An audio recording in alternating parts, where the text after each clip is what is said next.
Hello students, let's read the question and the question says both starch and proteins are digested by. Option A है saliva, option B pancreatic juice, option C gastric juice और option D bile juice. तो जो यहाँ पे हमारा की concept है, the key concept is your digestive enzymes. तो हम देखते हैं कि हमारे पास क्या क्या डाइजेस्टिव एंजाइम्स आते हैं and what role do they play. सबसे पहले हमारे पास आ जाता है सलाइवा.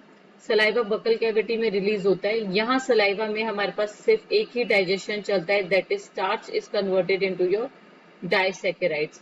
ये जो स्टार्च का कन्वर्जन होता है डाइसैकेराइड में, this is with the help of an enzyme known as amylase enzyme, जो सिर्फ और सिर्फ स्टार्च का डाइजेशन कराएगा. तो सलाइवा के अंदर सिर्फ हमारे पास स्टार्च का डाइजेशन होगा, there is no digestion of protein. Next thing is, दूसरा हमारे पास आ जाते हैं आपके गैस्ट्रिक जूस. तो गैस्ट्रिक जूस की बात करें, there is presence of mucus, HCl and one enzyme that is propepsinogen. ये जो प्रोपेप्सिनोजन है कन्वर्ट हो जाता है into your pepsinogen, right. The active enzyme will be formed और इसके एक्टिवेशन कौन कराता है? HCl. फाइनली क्या होता है, ये जो पेप्सिनोजन एंजाइम है ये हमारे पास प्रोटीन्स का डाइजेशन कराएगा इनटू पेप्टाइड्स. प्रोटीन्स को पेप्टाइड्स में ब्रेक डाउन करा देता है और भी ज्यादा सिंपलर फॉर्म में ब्रेक कर देता है. And this is done with your enzyme that is pepsinogen, right. तो हमारे गैस्ट्रिक जूसेस सिर्फ और सिर्फ प्रोटीन के डाइजेशन में हेल्प करेंगे, they are not going to help in the digestion of your starch. फिर हमारे पास आ जाते हैं पैंक्रियाटिक जूस. पैंक्रियाटिक जूस की बात करें तो यहाँ पे हमारे पास बहुत सारे एंजाइम्स प्रेजेंट है. 3 इनएक्टिव एंजाइम्स प्रेजेंट होते हैं, दैट इज ट्रिप्सिनोजन, दूसरा है chymotrypsinogen,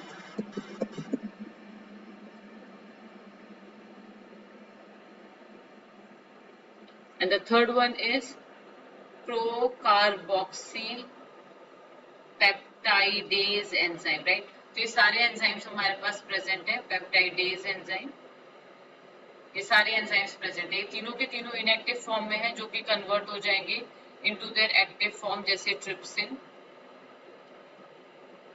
chymotrypsin and your carboxy peptidase enzyme.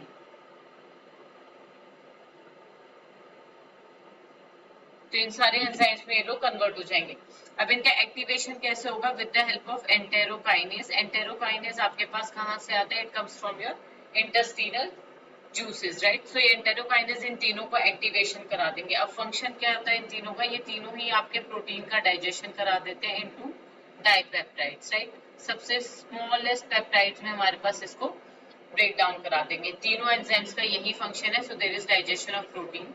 In 3 enzymes के अलावा यहाँ पे अमाइलेज एंजाइम प्रेजेंट होता है, और आपको पता है कि अमाइलेज एंजाइम आपके स्टार्च का ब्रेक डाउन कर देगा इनटू डाइसैकेराइड्स.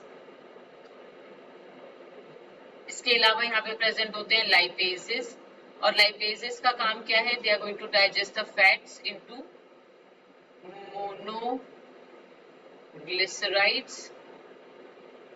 और लास्ट में हमारे पास आ जाते हैं न्यूक्लिएसेस. तो न्यूक्लिएसेस क्या करेंगे? हमारे न्यूक्लिक एसिड्स का ब्रेक डाउन कर देंगे इनटू न्यूक्लियोटाइड्स एंड न्यूक्लियोसाइड्स. तो अल्टीमेटली हमारे पास न्यूक्लियोसाइड्स का फॉर्मेशन हो जाएगा.